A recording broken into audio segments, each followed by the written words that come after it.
Съвместимост при жена Овен с мъж Скорпион.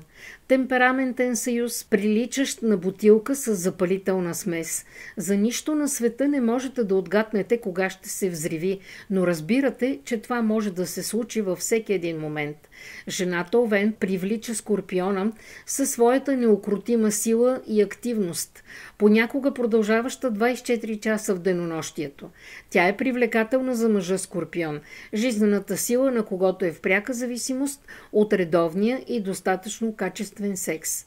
Сексът за организма на мъжа Скорпион е като закуска, обяд и вечера. Марс и Плутон са силни в тези знаци почти в еднаква степен. Наистина, издръжливостта при жената Овен е различна от скорпионската.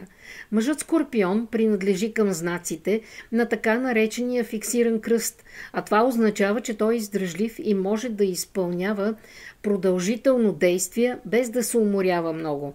Жената Овен, подобно на бенгалски огън, бързо се запалва, ярко и красиво гори, но след това така бързо губи силите си. Предвид тази разлика в темперамента, съюзът може да не е продължителен. Овенът ще напусне Скорпиона.